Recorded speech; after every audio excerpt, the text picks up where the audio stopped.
Hello, welcome back live to Le Mans here on Eurosport 2 as we cover the 24 hours of Le Mans throughout our network across Europe and Asia. Welcome, you're looking at the second place car in the race. This is Pedro Lami's number 7 Peugeot.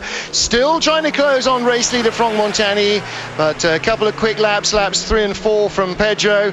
Once he got by Alain McNish, not enough to close enough on Montagny, but just enough to wake the Frenchman up. And Montagny now lapping his last lap, 3 minutes 27.3, Pedro 3:27.9. So Mark Cole and Liz Halliday.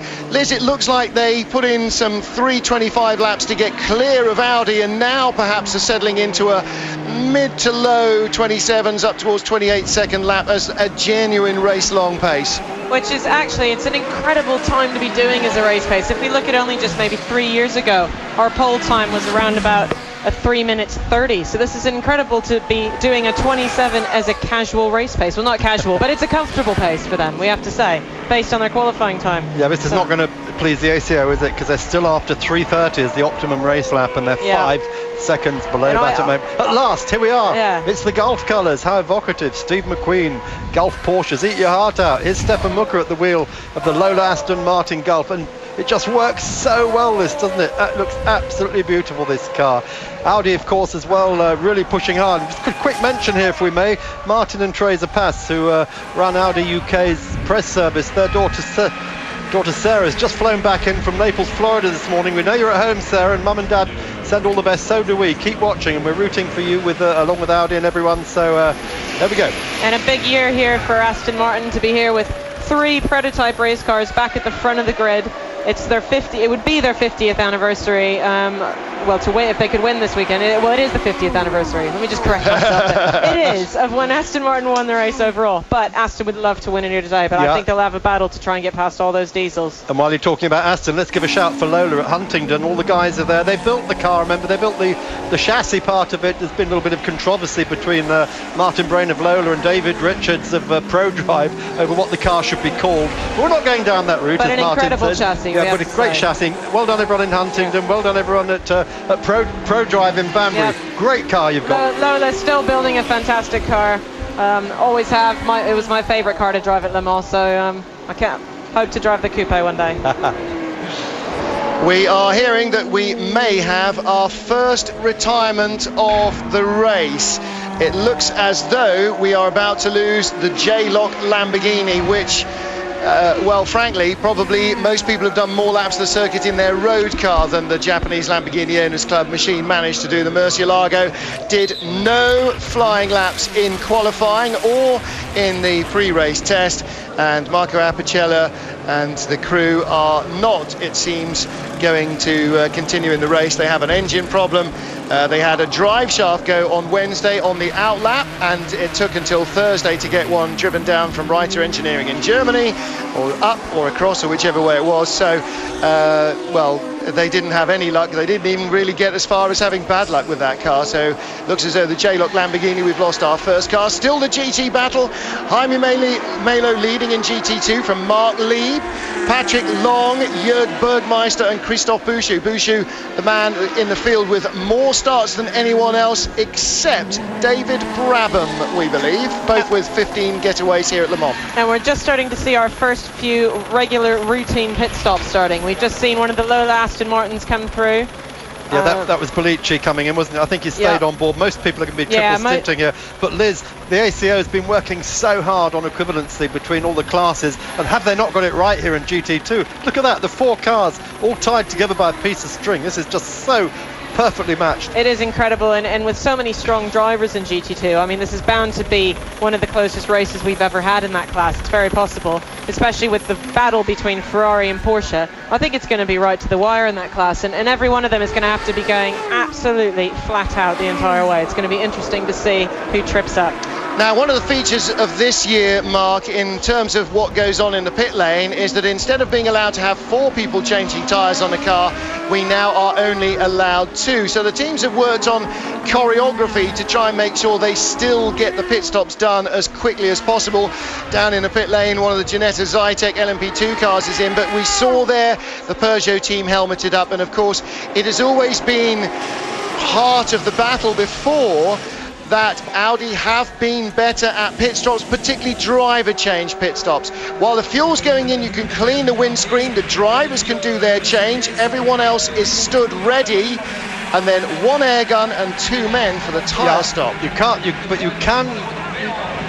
That's a restriction, but you can have different people doing each side. But you can only have 2 people over the line at one time. At one time, exactly. Until the tyres are completed. Once the tyres are completed, you can have. It's academic at this stage, because Peugeot, like Audi, are planning to triple stint as long as the tyres hold out. When we get to the night, Liz, Audi's talking about 4 stints on the set of tyres. Well, I think certainly with this new rule, a lot of teams are going to be wanting to keep the tyres on as long as they can to avoid any mistakes, because you know the way it's been for so many years has been 4 people on the car doing the tyres, so that will be what people are used to. So with this new strategy, I think a lot of people are saying, well, it's quicker to leave the tyres on. If you're going to do a driver change, Joe, you might as well change your tyres at the same time. If you need to, I think. If you need to, it depends. If you can, you don't lose any time then, do you? Well, if you can do a driver change within your fuel window, then it doesn't matter. I know certainly Drayson Racing is thinking of doing singles all the way up until the night, because they've said we can do our driver change within the fuel window. It's absolutely no worries. We'll just jump in and out to our liking. So it really depends on that. Yeah. Plus, also, of course, in the particular case of the Drayson Aston Martin, they're not expecting, and indeed are not, running right at the front of GT2. No. So for them, it's about getting the mileage, finishing the race. Yes. And the best way to do that is with a fresh car and fresh drivers. Here, though, 1, 2, 3, 4 GT2 cars. I mean, this could be a 4-lap sprint race, really, couldn't it? Because there is just nothing between them. Even the LMP2 class leaders are having trouble getting through. That was the Go Porsche. Cut down pit road comes Stefan Ortelli. Fuel and good to go, no tyre changes. And of course, all the teams want to double or triple stint the tyres if they can, and that's not lost on the tyre manufacturers. They know what the rules have been changed for, and Michelin always working like all the other tyre companies to try and give their tyres grip and durability. And we do believe in the night when it's cool and the track is less abrasive, that we should perhaps see 4 stints on tyres for the prototype cars, which is 4 13-lap stints at Le Mans, which is a very, very long way. This is amazing, isn't it? This is like a Porsche Super Cup race. The only problem is it's a Ferrari leading it. Luca Di Montezemolo would be absolutely delighted at the moment. This is why he's here this year. A red Ferrari. The interesting thing is we have this incredible battle going on in GT2, but we've got 4 classes of racing going on at once. So not only are they all packed together, but keep in mind the other classes must get around them. In this traffic, from experience, when they're racing that hard, they are concerned about themselves and who's in front of that group. They're not worrying that much about the traffic. So, you know, it is the overtaking car's responsibility to get by safely, and that makes it a bit tricky when there's a battle going on within one class. Pat Long looking to get past Mark Lieb now. It's the second time he's got alongside him. Can he do it again on that long run down to the first chicane? You can believe Pat Long will find a way if there is one. Well, looking at small capacity motorcycle racing, the guy on the back of the aerodynamic train is always the best off, and so that's the 80 Flying Listens car of Jörg Bergmeister, another fully fledged factory Porsche driver. He'll be looking to pass 2 or 3 of them in a line if he can. Frank Montagny, our race leader on pit road, so too Pedro Lamy, both Peugeots in on the same lap. So now what they're doing is just double checking, because we lost all of Wednesday to rain. Thursday was only 4 hours of running. They have got to double, triple check their fuel consumption. For the first couple of stops they will go conservative. If they think they can do 13, they'll come in on 12. If they think, contact! No. The Peugeot and the Pescarolo Peugeot get together. Car number 7. That's happened now. Pedro Lamy and Jules Bouillon. The Pedro Lamy car released as the Pescarolo car came into the pit lane. That's a mistake by the team. There'll be a drive-through for that. For whom? Yeah, for the team which released the car into the path of another one. So Pedro Lamy is unlikely now to win this race. Those are the differences that win or lose the race. See, now Lamy knew there was something going on because he could see the Pescarolo man running towards him. In fact, that wasn't Lamy's on board, was it? That was Montagny's on board, and Lamy with a puncture. Yeah. That's it, race over. Well, this is so often the case we've seen with Audi when it's been all about Audis. The first Audi to have a problem, they pretty much know they're not going to win the race even if Audi do. And Liz, he's got to run 12 kilometres like this now. It's a very long way, and you know, once you've got a puncture like that, you must be careful not to go too fast. You can start destroying bodywork. He'll be down to almost 30 kilometres an hour in that, possibly. It's a very long way. for the number 17 Peugeot. This is the Pescarolo on Peugeot. Henri Pescarolo overseeing that car himself. There's not going to be very much, that there'll be no tyre left, and what he has to do now, Liz, is balance getting back quickly, not losing much time, with trying in the next 8 miles not to let the flailing carcass of the tyre rip off the turbocharger, the intercooler, the oil lines, the fuel lines, the everything behind the driver. When this happens, especially at Le Mans, you have a long way to go. The hardest thing is keeping your patience. You must just keep telling yourself, if I go too fast, the race could be over, or it will be longer in the pits. You have to do the math in your own head and say, I'm just going to have to wait. New GT leader, and it's Patrick Long. He's jumped 2 of them. I said he was going to do it. He did it a lap later. Yeah. Where there's a will, there's a way. Wow. So, a lot of drama. The Pescarolo car is in the pit lane. Yeah. Quite a lot of damage to that car as well. Now we have to say that happened already once before as well, in practice or in the warm-up even, wasn't it? Yeah, we had a clash in the pit lane in the warm-up. It's happened to me before at Le Mans as well. I mean, it is something that happens, and it shows how much the team has just got to get it right when they let you go, because as a driver, you're watching your crew chief, you're not watching what's behind you, you're focusing on them telling you what to do. Oh, look, it's all coming to bits now, losing its bodywork. Look, it's all scattered down the straight. This is a disaster for Peugeot. As the Pescarolo team continue to try and fix the front nose back onto the car, there you can see what we're seeing on our other monitors now. That is the car going down the straight, and that tyre is just ripping everything apart. With a normally aspirated car, there's not so much you can do damage to, but of course with these cars, turbochargers, intercoolers, all the extra paraphernalia of the turbo diesel, it's ripping the bodywork off, the brake lines, the fuel lines, the oil lines. In the end, suspension, everything. I mean, it will just destroy. I'm very surprised he's not slowed down a lot more than that. We're not going to get a safety car for all this, Liz. Look at the debris. We must. We have to. This is so dangerous. I mean, look at these. The marshals are running out in the road with cars going flat out. Absolutely. There you go. Now that's all carbon fibre shards. Yeah, it's carbon fibre, it's bits of rubber, it's a disaster. I mean, look at these, the car's doing his best to get around it. Lola Aston Martin He's done well to weave through that, he's done very well. Safety car is out, we're told safety car is out. Yes, and the reason is, in the in the cartoons, when Dick Dastardly threw lots of tin tacks out of the back to puncture his rivals' tyres, that's exactly what all those bits of carbon fibre do. Not the big stuff, although they've got razor sharp edges, it's all the fibres that get splintered off when it gets broken. It will be like a bed of needles. Now this is going to be great news for Peugeot potentially, because with a safety car at least it's going to slow the entire field down, so if he can get that car back in, he's not going to lose quite as many laps as he might have. This is our race leader, Alan McNish, so you see immediately how pit stops change things. The Audi's coming in, this is after 12 laps, the Peugeots came in after 10 and 11, and that might be significant. Guaranteed Audi will have kept at least 1 lap in reserve just in case, beyond their reserve tank, so we know that they will go 13, and we maybe might see them go 14. McNish, Rockenfeller, they were first and second when they came onto pit road, and they are taking tyres. And why are they taking tyres? A, because they've got time to stay behind the safety car, and B, so they don't get a puncture on their outlap from all the rubbish they picked up on the way down the Mulsanne. Yeah. Well spotted, Martin, well spotted, yes, and they're doing it because they can, of course. So here we go again, this is the moment. Oh, look at that, he just caught him right into the tyre into the tyre, yeah. Oh, I think it's done more damage than even that, hasn't it? The suspension may well be broken. Quite hard. Yeah, that's a disaster. So, I mean, it's so difficult because it's not even been done on the circuit. I mean, it's purely just an error of when he was released. You know, the car. Having done that, was there no possibility they could have stopped immediately and pulled the car back? Can you not pull a car backwards down the pit lane? Or you can pull a car backwards. You can't drive it backwards. No, but you could. I mean, if he'd stopped straight away, he could have done that. So safety cars are out on the track. We have 3 safety cars at the moment because of the length of the circuit to pick up, well, as you can see here, the GT2 not quite leader. Olivier Canel of Peugeot Sport, let's hear from him. Olivier, une image incroyable. Qu'est-ce qui s'est passé? Il y a eu un misfit. What happened? Je vais rentrer un tour plus tard, en tout cas c'est ce qu'on avait compris. Et misunderstanding between the teams. Elle est rentrée au moment où l'autre redémarrait, enfin celle de Pedro. Et voilà. Of course, when the car came in, there was a collision, little touch between the two of them. We've seen that there's a puncture, obviously, and unfortunately he has to do the entire lap of the track before he can get back. We'll lose a huge amount of time. It's a real shame for him. Still 2 cars, of course, going and looking very quick. Je pense qu'elles sont aussi rapides que nous. Là, pour l'instant, on n'a pas. What do you think that the Audi challenge will be? Tout peut arriver, It's very difficult to say at the moment. It's possible that anything could happen, as we've already seen. Rien n'est fini, mais Peugeot will keep the pressure on. This is never going to be an easy race to win, but we will do everything we can.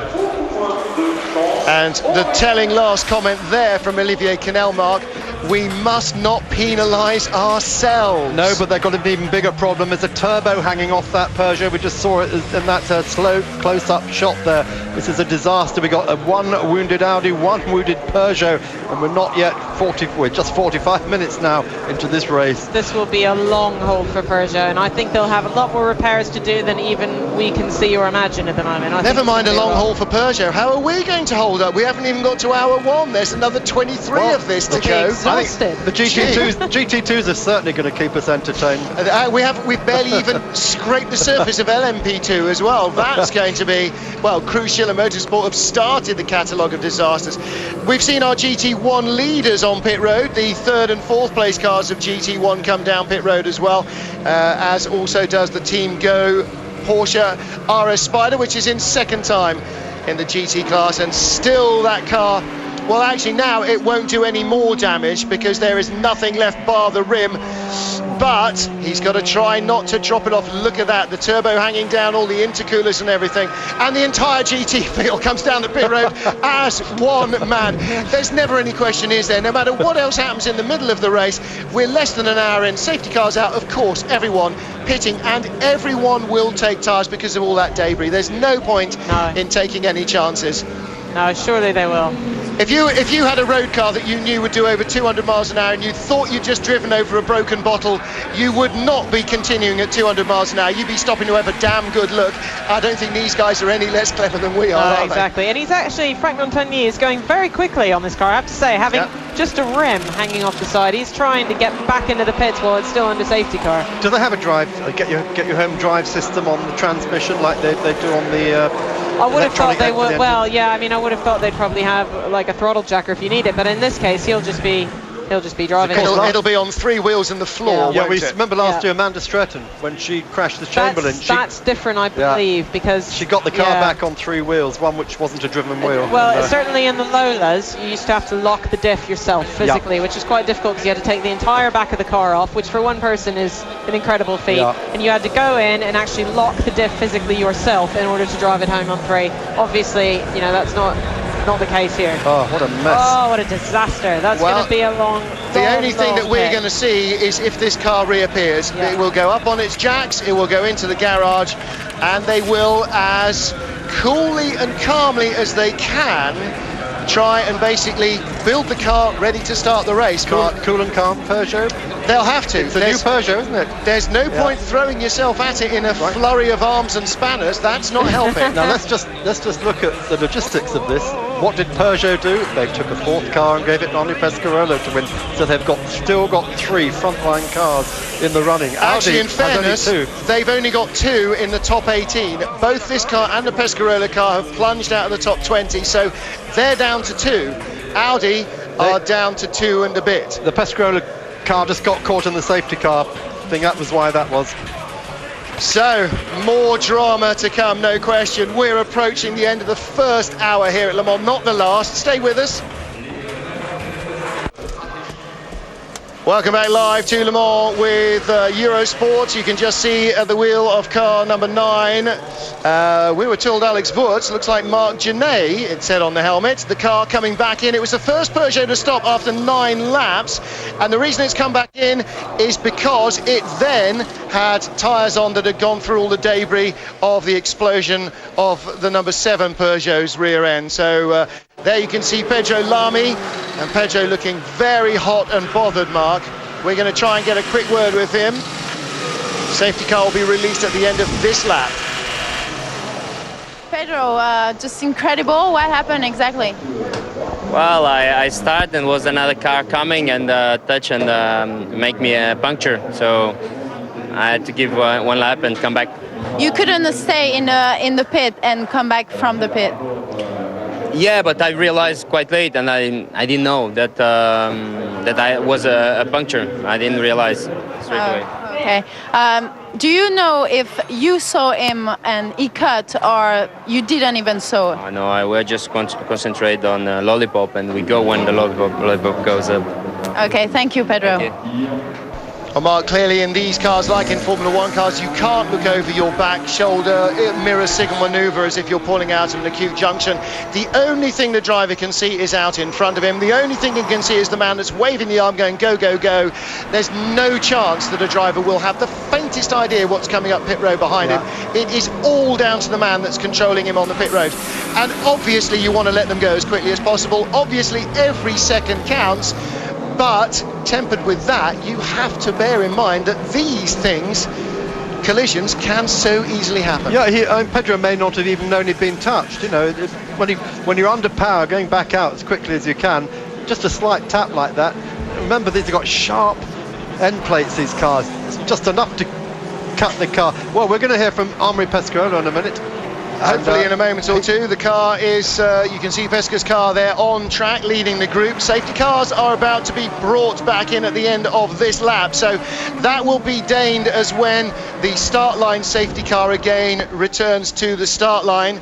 The other two safety cars will return to their own positions. Let's hear from Henri Pescarolo in just a second. Henri, il y a eu une petite mésentente. Qu'est-ce qui s'est passé exactement? Little misunderstanding, Henri. Henri, what happened? A huge misunderstanding. Too many photographers. It's very hard for the team to see what's coming in pit road. Jean-Christophe trying to avoid the photographers. He didn't even see the other car moving. We had no chance of stopping.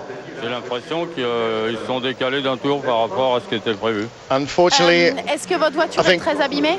Non, c'est juste la Peugeot decided at the very last moment to come in on the same lap as us, and unfortunately we now have had to work on both the cars. Both cars have lost a lot of time, ours and theirs. It's a real shame. Il n'y a pas de changement de stratégie, comme vous aviez vu, on avait adopté un rythme. Well, Henri saying we don't want to change the strategy. Now, of course, we've got to work on the car. A lot of racing yet to go, and who knows what might happen, but we will stay with our strategy and keep focused and try and win the race for Peugeot.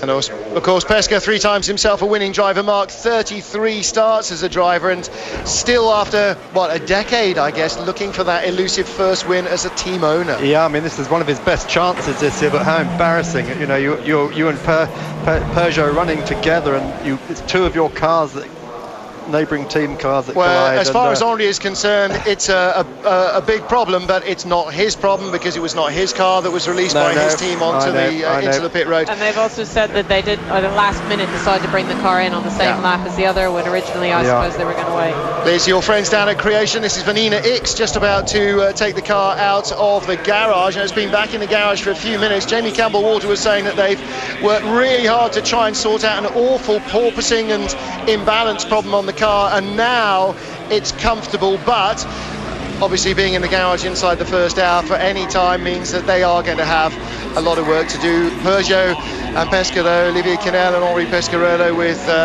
more than a few thoughts each, I'm sure, on what should be done next.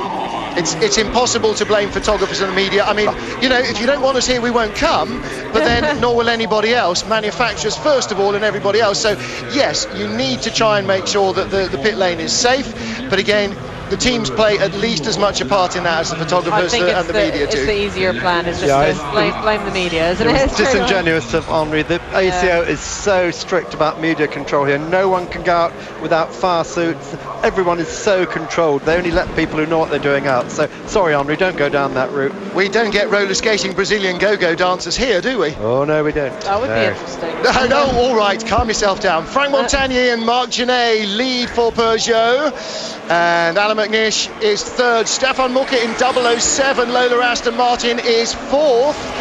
And that is the battle between the other Audi and the 008, number 2 Mike Rockenfeller, and 008 is Darren Turner. And a very, very close restart here. It's everybody piling in together. Was that Rocky getting back in front of Stefan Mucker? I think that might have been Rocky having a bit of a canny restart. So he's right behind McNish, Rockenfeller, then Mucker and Turner. And Marc Genet in 6th position, in fact. He's not second. He was shown as second in the safety car queue, but he's not. He's down in 6th. So, Franck-Montagny's Peugeot leads by not very much, again from Alain McNish. Nearly an hour in, we've reset the entire race back to lap 1. Yep, exactly, yes. It's gone back to default, as you said. But let's just have a look at the petrol runners then. As we said, in 5th place, Darren Turner in the Lola Aston. Bellici, great drive. Oh, we've got a straight on at Team LMT, Janetta Zytek has gone off. That is Richard, Richard Dean in the car. It is still Richard Dean. Yeah. They are 31st. Now, what this has all meant is that the LMP2s are starting to haul themselves up. Collard is leading LMP2, now 13th overall. Sergei Ara in the Navigo Porsche is in 15th, and Johnny Kane and Tommy Erdos still fighting their battle in 16th and 17th. Yeah, they're not too far apart, are they? They're about 15 seconds behind Seiji Ara in that second Team Go Porsche. So the Team Go team, although we didn't see it, have had a driver change, so they may well be rotating their drivers, single stint, single stint, single stint. Well, a lot of drivers do singles to begin with, just to make sure everybody gets in a car, just to make sure everybody's happy, they've got their fuel strategy right, all those things. So that may be the case with them, or they may be deciding to stay in singles. But I would have thought in a prototype car, you'll probably do doubles or triples, because the stints are not that long. Well, of course, the Team Go team have got a rookie in the team as well, so they don't want to get him in, because otherwise, you know, if they're waiting 5 or 6 hours, then the first time they send him out, it's starting to get dusk, low light, and all of yada yada yada, the extra problems that we know. So on board car number 2, Mike Rockenfeller, and something on the front of Alain McNish's car. He's picked up some debris from somewhere, a bit of tyre it looks like. Lola Aston's 007, 008 line astern. You're looking at 2nd, 3rd, 4th and 5th at Le Mans. Now this is an interesting concept. With this new design on the front of the Audi, that's what's allowed for a piece of debris like that to get stuck into the front of it, whereas with the old designs, such as we see in some Lolas and the other things, it's, you know, things would just fly over the top or maybe get stuck off to the side, but certainly not wedged into the front like it has in that Audi. So that, you know, I think that could be an interesting concept for the rest of the race. I'll have to see if that happens again. You know, there's lots of debris at Le Mans. Certainly not slowing, Alan. He's just done his personal second best second sector of the race. Maybe there's a bit of an aero benefit That's where all the debris was, in that second sector. It's certainly, if you're wondering where the sectors we're talking about are, Sector 1 is from the start to Tertre Rouge. Sector 2 is all the way down to Mulsanne Corner, and then Sector 3 is the long way home, all of 8 kilometres, 7 kilometres back from Mulsanne Corner to the finish. And that's very nearly half a lap, as we see one of the Lola Astons having some really serious work done. This is 009. So real drama for this, now that's and the car that 7 car still in.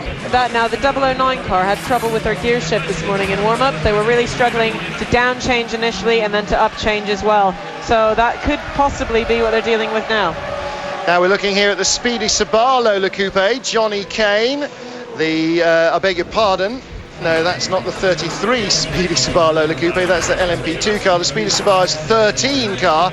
Andrea Bellicchi was putting a move in on Christophe Tanso for 7th. So already Barton Hugh Hayden's team is well up inside the top 10 and knocking on the door of the top 6. And of course, we've had one Audi delayed, we've got one Peugeot still in the pit lane, so only, in fact 2 Peugeots delayed because the 17 car was delayed as well, but only the top 3 cars now are diesel engine cars. So already, somebody said earlier, I think we'll have a Lola Aston in the top 5. Well, at the moment we've got 2 in the top 5. Yeah, in fact the Pescarola Peugeot Bouillon, that's pulling itself back up the order now. It's running some 21 seconds faster than the cars around it. It's in 19th and soon going to pull itself back up, I think. Christophe Tanso just making his move, or trying to rather undo the move of Andrea Bellicchi. Bellicchi turning into something of a secret weapon in the Speedy Sabar Lola Coupe, just rocketed through qualifying, pulled out a lap that frankly the rest of the team were just knocked over by. They thought, where on earth did that come from?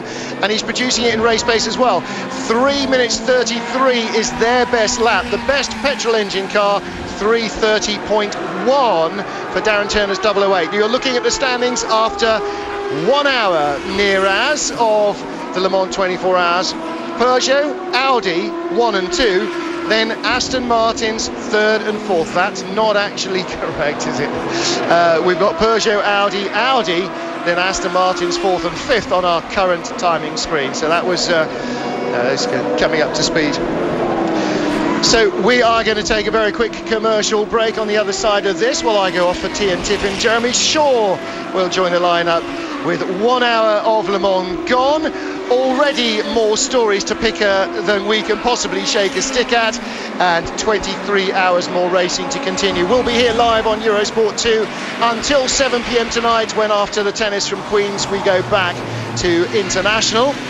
Stay with us live on Eurosport as Audi continue to try and hold station. Second and third, Frank Montagne's Peugeot leads. Welcome back to Eurosport live from Le Mans, and we're now looking at Peugeot leading Audi, and then Aston Martin Lola. Stefan Muck moving up into 4th place. So we're just going to go down, have a quick chat in the pits. David Richards, thank you. It's a very good start for Aston Martin. No, the 007, 008 are really pushing quite hard now, and we just have to see what happens if the other people seem to be having a few incidents out there. So, and of course our 009 car, we had a small problem there with the alternator pulley. There's an idler pulley which sees solid, and we've lost a lot of time with that car, unfortunately.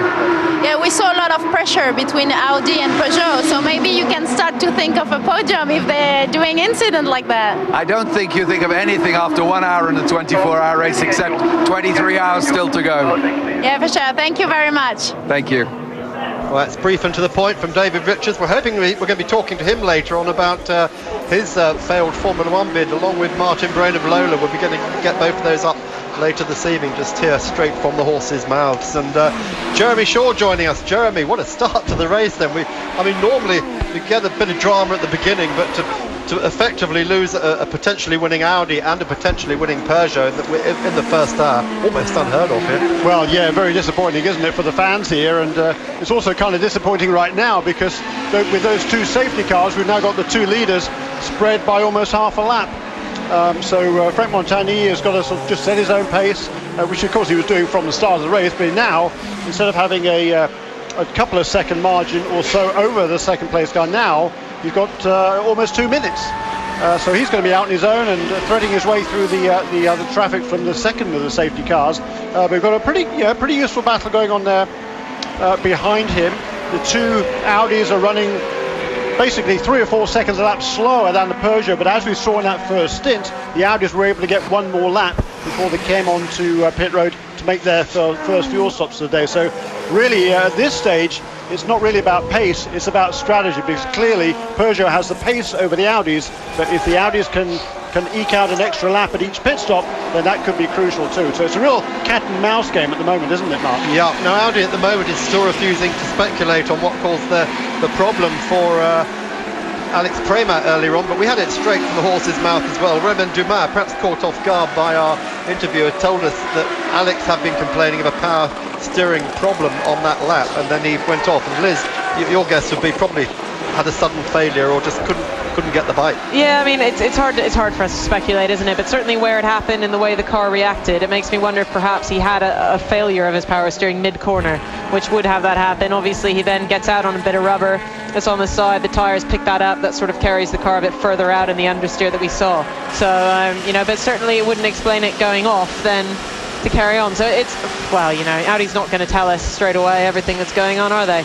They're just going to do their best to fix it and try and keep it quiet. So, but all this is making Lola Aston Martin look very good. Two of the Gulf cars, as we said there. Stefan just Mucker, really seeing the traffic issues through there. And look at this. Here they are. Here are the 4th and 5th place cars. And what they're doing is they're working their way through the GT traffic, and that is a fantastic GT battle, isn't it? I don't know whether you were able to concentrate on that through that first stint. It was wonderful, wasn't it? I mean, swapping positions of those top 4 cars nose to tail before they came onto pit lane. Yeah, truly big battle going on there. And we were just saying how difficult that is. When there is a battle going on between the GT cars, it's very difficult to get around them as a prototype car, because they're very much focused on their own game and their own race, and it is your job to get around them. So when you get a lot of traffic involved in there, it's very tricky. The two Audis, the second and third place cars, going past the earlier damaged Pescarola Peugeot of Bouillon there. Bouillon still stuck in 19th place. He was going a little bit slowly there. I think that problem's come back to haunt them, because his last lap was not that much quicker than the LMP2s around him. So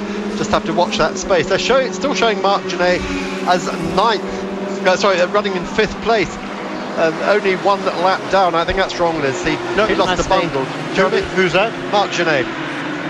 He's on the same lap. No, it's Pedro Lamy lost sorry, time. it's Pedro Lamy that's lost it, number 7. Sorry, and they have lost a huge amount of time. Yeah, I'm not sure where they are. We're just trying to find out where they are, but our timing screens at the moment only go down to 36th place. So well, they will have lost quite a bit of time even before that safety car. I mean, they would have lost up to a lap just then, even, if not more. But Marc Genet, certainly, as they're coming by here, that battle between the first, second, third, fourth, fifth, sixth, seventh place cars, 8 seconds has been covering it after the safety car. Yeah, and look at that, Montagny again, 1:29 last time around. He pulled out another 3.5 seconds over Alan McNish. So that's the pace of that Peugeot out in front really is very, very impressive. He's about to dip into the 24s, isn't he? 25.106 on the. Well, that was on lap 2. He's on lap 2, but if he can get back down to that again, McNish then doing his job, just staying there. He's just keeping his eye on the cars in front, and Rockenfeller's staying with him as well. 0.384 seconds separating the Audis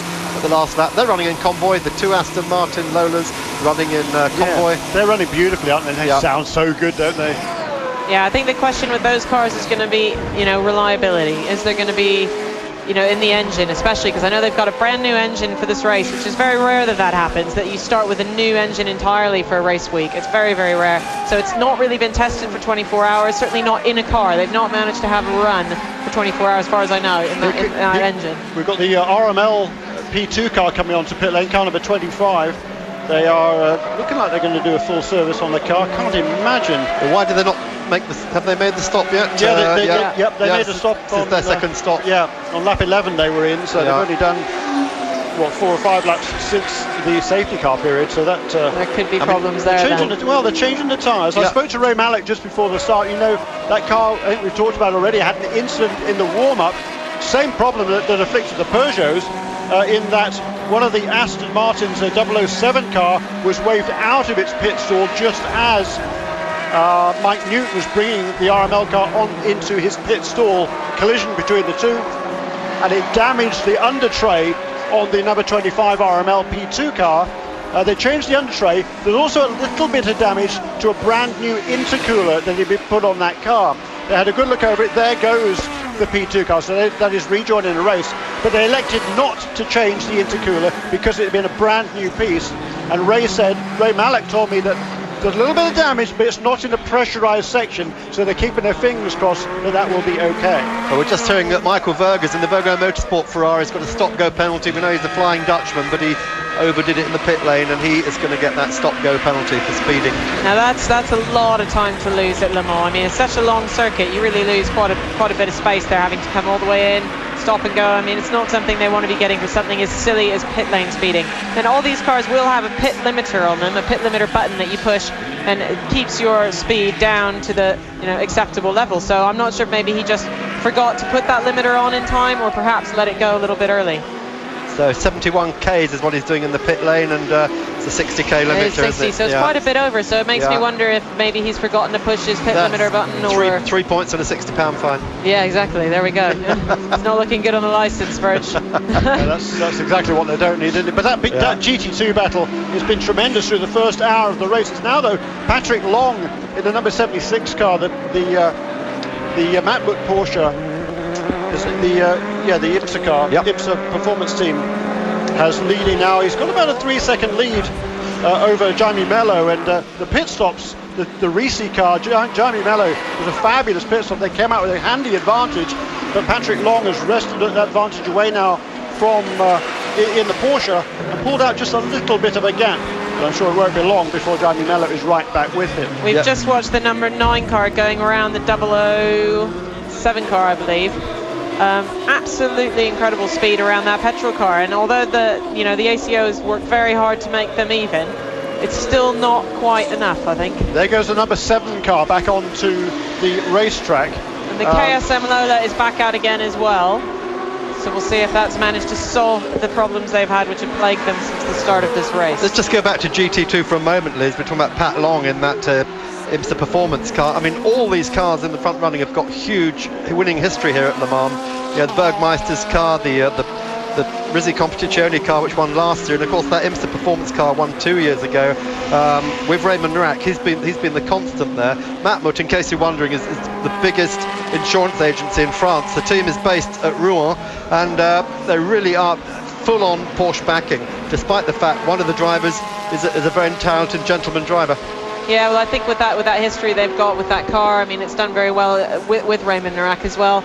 And you know, I think Porsche picks who they support very carefully, and I think they believe in this car and in the team, and they think it's got the potential to win. And certainly by making the decision to put Patrick Long in there, I think that shows that they think it can win. Jeremy. Yeah, there is the number 7 Peugeot back out into the fray. A 24-minute stop to repair that extensive damage on the left rear corner of the car. They've had a massive amount of work to do, and in 24 minutes, that is pretty impressive. That's almost Audi standards of repair work, isn't it? Because we saw that car, it looked like it had a huge amount of damage, and who knew what else could have been going on underneath just from the damage of that tyre. So that really is an extremely fast repair. Yeah, we don't know, of course, whether it's fully healthy, but we'll hopefully find out fairly short. The bad news is our timing, as you said, Mark Cole, the timing only goes to the top 36, and he's well outside that now. So that's rather irritating. We can't get proper scoring. See if we can find a way around. We'll just have to guess for the next 23 hours. Yeah, no problem. That'll be fine. We can make it up. Yeah, we normally do, don't we? Let's just have a look at LMP2 very briefly. Manu Collard is still well in control of that. And these cars are bulletproof, these Porsche Spiders.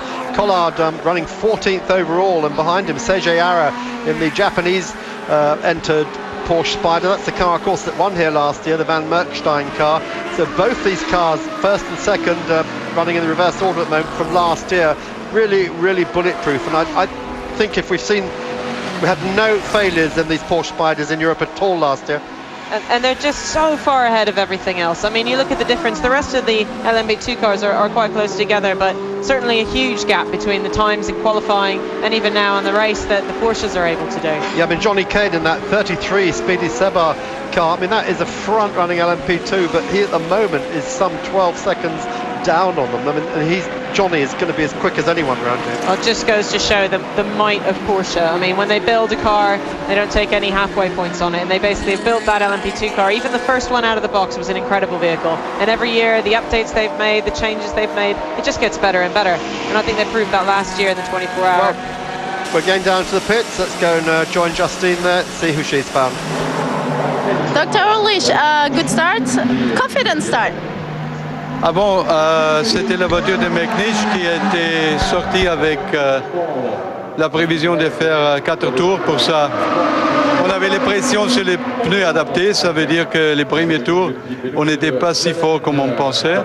Par les safety cars, on a changé bien sûr la stratégie. Mais on verra, je pense, intermédiaire, c'est pas tout mal. So un petit problème avec la numéro 3, elle est repartie en piste. Qu'est-ce qui s'est passé? Hit the tires. Bon, nous avons pas trouvé quelque chose sur la voiture qui était pas correcte. We're in a good position to. Pour l'instant, pas de problème. Vous avez vu que Peugeot a eu un petit problème. We've checked the car all over. No problems at all. C'est assez surprenant le petit problème que Peugeot a eu au stand. Qu'est-ce que vous en pensez? Peugeot had their problems in the pit lane, and normalement, on ne veut pas que des voitures de la même marque se touchent. So we can see it can happen to any of us. We're surprised to have this problem in the pit lane. So two front cars running touch each other. Bon alors, normalement, ça aide bien. That's racing, and that's what being at Le Mans is all about. Mais il faut qu'on est dans la position d'aller sur un speed où on peut gagner la course. Merci beaucoup. Merci. We've really still got to find the right pace. And what we need is we need a window where we can find the pace we're going to run the race at. We haven't quite found it yet. Well, as we were hearing from Wolfgang Ulrich there, we just saw one of the GT2s coming. I didn't catch one. It's problems with the number 75 Endurance Asia team. All right. And they seem to have a right front puncture. Luckily, he's been a bit better off than the Peugeot was, and it looks like it's maybe happened later in the track, so that he's been able to get around without too much damage on the car. Hopefully, they'll just be able to change that over and be back on their way. Yeah, that car was outside the top 10 in GT2s. Incidentally, on the grid this morning, they had all the Hong Kong people here with a dragon, Chinese fantastic. dragon. Good luck symbol, of course. Well, I think this is a good start for the new Asian Le Mans series that's starting. And definitely they're pushing for that. Stay with us now. We'll be back with you soon on Eurosport 2.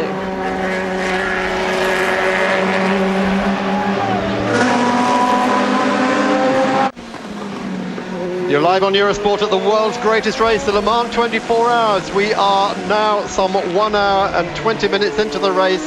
Peugeot leading from Audi, Peugeot, and then in 5th and 6th places, the two beautiful Gulf Lola Aston Martins. How good is that? 3 manufacturers all on top of their game, filling the top 6 places. Jeremy?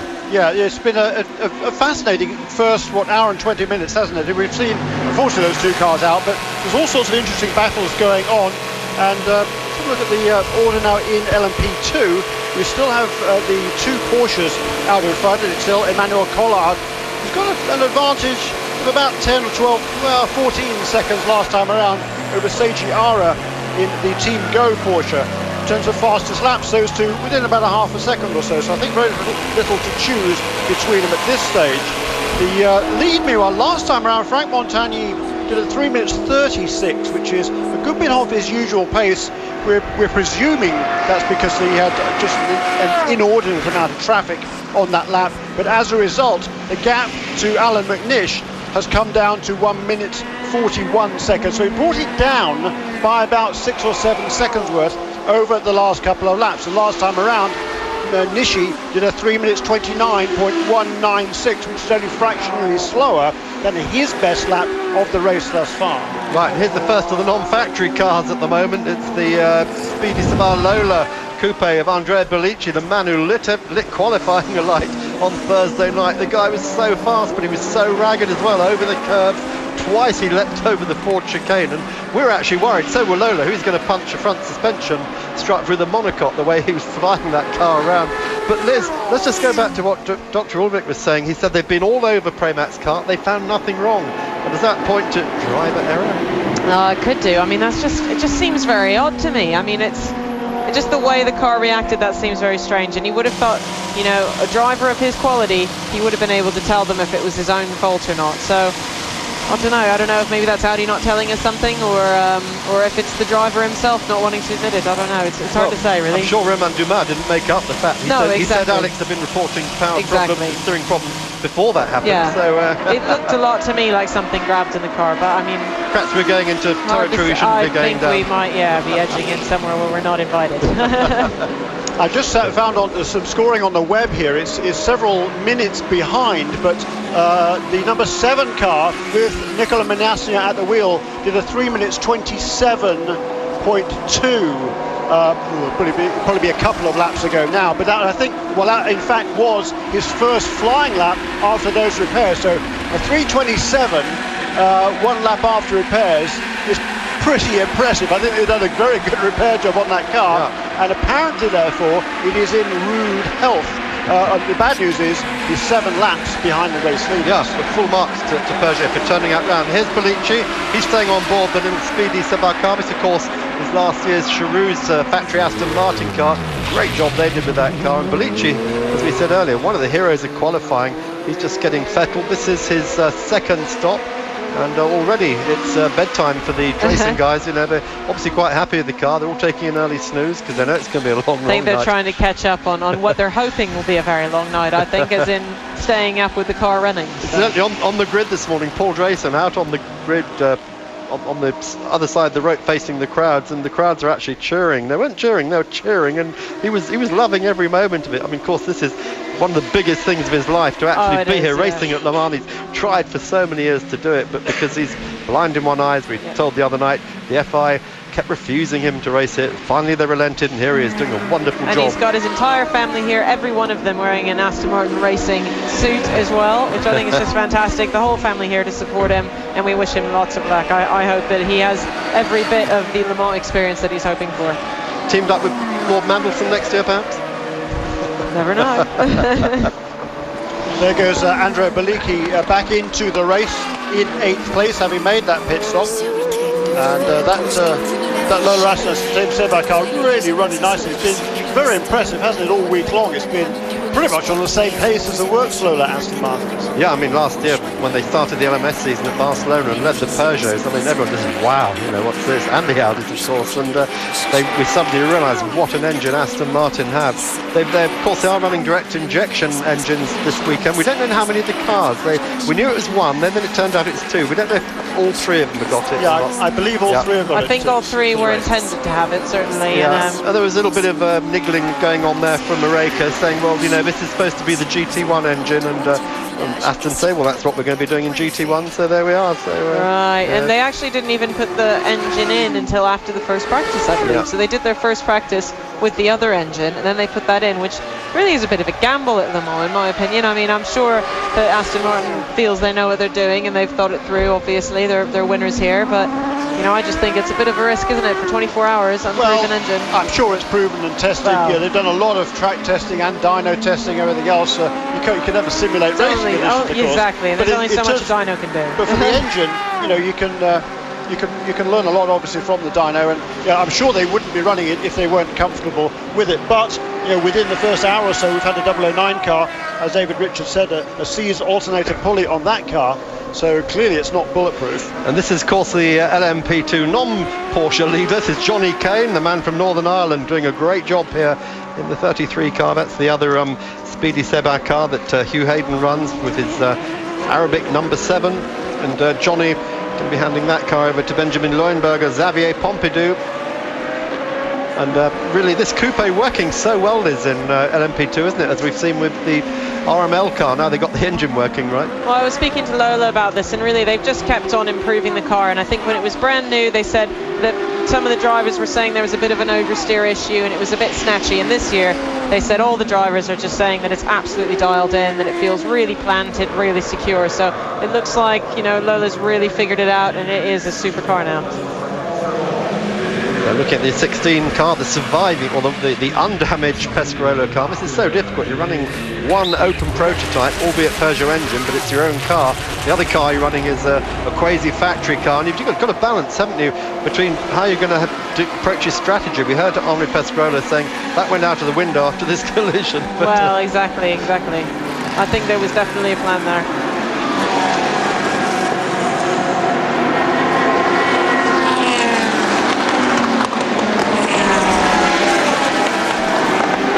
So, welcome back to British Eurosport. Christophe Tanso then in the Pescarolo, coming out of the pits, having just made his second stop of the afternoon. That car was running in 7th place. We'll see where it threads back in. There's the F6 car. That is our LMP2 leader. It was blue last year when it finished second here. Green this year to celebrate its part in the Michelin Green Challenge. And Manu Collard, still one of the finest Porsche drivers of all time at the wheel of that car. Yeah, I don't think he'll be sorry that he's gotten the drive in that car. Obviously, Emmanuel Collard being on pole at Le Mans before, he's driven the Pescarolo, he's driven a lot of different cars, but I know he really loves this Porsche, so he's not going to be sorry to be back in it at Le Mans. Yeah, well, you first saw time at Le Mans. And Jeremy, you've seen in America, every time he was invited over to drive for Penske Porsche, he'd be in the winning car. Yeah. Yeah, he got either a very good manager or a bit of both. I mean, he's managed, obviously, as a factory driver for Porsche, so they put him in a place where he's likely to do a good job, and he very rarely disappoints.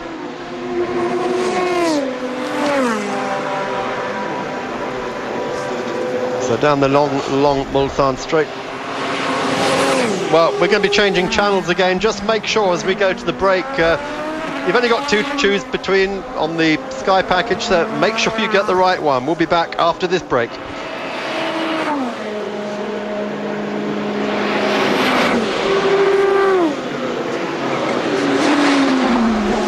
So you're on Eurosport 2, hopefully now, joining us here at Le Mans. We've got Liz Halliday, Jeremy Shaw, myself, Mark Cole. Well, now 1.5 hours into the race. Peugeot leading, Frank Montagny at the wheel from Audi's Alain McNeish, Audi's Mike Rockenfeller, Marc Genet for Peugeot in 4th, and then the 2 Lola Aston Martins, Stefan Mucker and Darren Turner running in 5th and 6th. Manu Collard leads LMP2, and GT1 in the safe hands of Jan Magnussen, the factory Corvette, their last ever run here. Patrick Long, another American, he is running in 31st place, leading LMGT2 in the IMSA Performance Matmut Porsche. And Liz, you're a good friend of Pat Long. What will his feelings be at the moment? Well, I think certainly, like I said, when I spoke to him earlier, he said they were very relaxed. They didn't think they could hold the pace of the other car, but, certainly he's proving that wrong at the moment because he's hammering away at the front. So I think they'll be very happy at the moment. Their plan was just to keep very consistent times, obviously quick, but just keep them going, stay out of the pits and just see if the race came to them. But I think maybe Pat was a bit wrong in saying they couldn't hold the pace because he's certainly doing it now. Well, Porsche were faster last year here, but Ferrari still won. And again, they've been generally faster here this year, but Ferrari's still mixing it with them, and it all comes down to luck, doesn't it? I mean, I honestly think that we're going to see them dicing through the entire 24 hours. I think we'll see a swap over Ferrari, Porsche, back and forth, and it's all going to come down to pit stops, in my opinion. Pit stops and keeping it clean. And we'll have to see where it comes. Yeah, maybe your tyre management might come into that as well. It's all part of that whole strategic situation. But the Porsche definitely in GT2 has a slight straight line speed advantage over the Ferraris. It's probably about 5 or 6 kilometers per hour advantage that the Porsches have, certainly here, and it's all about straightaway speed here, isn't it, at Le Mans? So that is a very crucial advantage that the Porsches have. The Ferraris can break a little bit deeper into the corners, and it's now down to, we don't yet know really who has the advantage on fuel strategy, on fuel mileage, because they both were able just to make their first stop when that safety car came out. It's really going to come down to who's going to have the best pit stops. I think it might well do. Best pit stops, best driver changes. It's going to be interesting to see who's the most switched on in the teams with this new tyre strategy. There you go, and who makes these mistakes. Exactly. And out of the pits. Watch this space, I think, is the key for that one. But back up at the front, we've only got the 6 cars on the lead lap. We've got the 2 Peugeots, the 2 Audis and the 2 Lola Aston Martins. They're the only cars on the lead lap. In 7th place now, it's Charles Waltzman at the wheel of the Team Kohler's Audi R10 TDI, car number 14, as we see both of the Jaguars on the Aston Martins on pit lane. Now, certainly in the 009 car, I know they were planning on doing triple stints straight from the beginning and triple stinting the tyres, which is quite a big move, I think, really. So they're very confident they can triple stint those tyres, quad stinting through the night in the Aston Martin. Yeah, Aston Martin, of course, very proud they're covered in 3 of the 4 classes here. We just saw the Jet Alliance car rolling to a halt out in the circuit. We're going to take a break in just a moment, so we'll be back here live on Eurosport after these messages. Stay with us.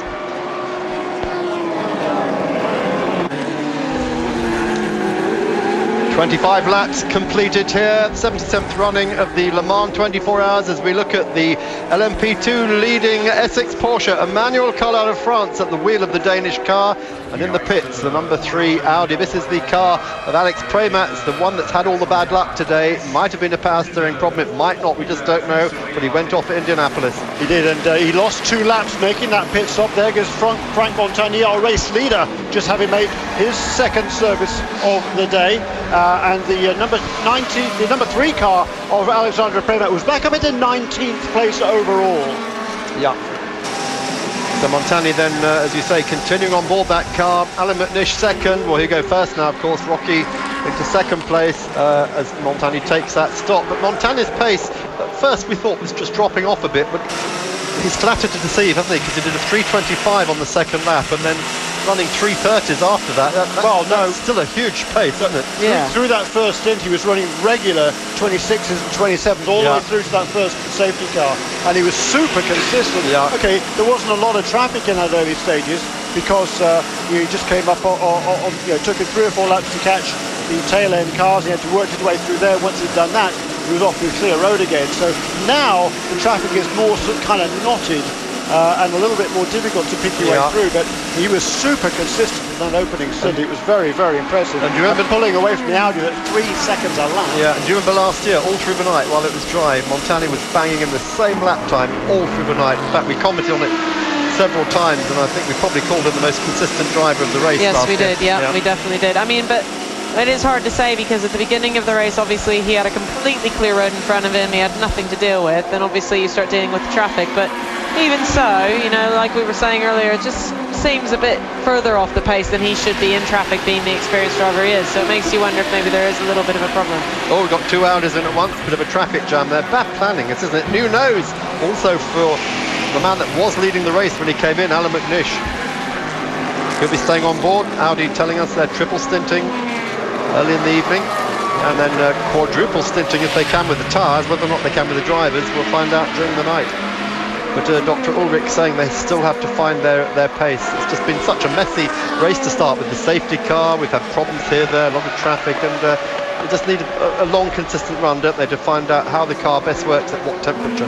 And that time, interestingly, the Peugeot and the Audi came in on the same lap, didn't they? So that is pretty interesting to me. Last time around, the Audi was able to go one lap farther than the Audi. This time, not the case. Yeah, and last year, of course, Audi could always stop later than the Peugeots. So Peugeot obviously got their fuel management worked out a lot better this year, Liz. Yeah, no, they have, I think, and you know, certainly they've had a bit more time with diesel fuel and time to work out how that's going to work for them. And now they've got the new car, and I'm sure they've got that a lot more dialed in. I'm sure that was part of the planning when they built the new car. They've really looked at exactly how they could manage it at Le Mans.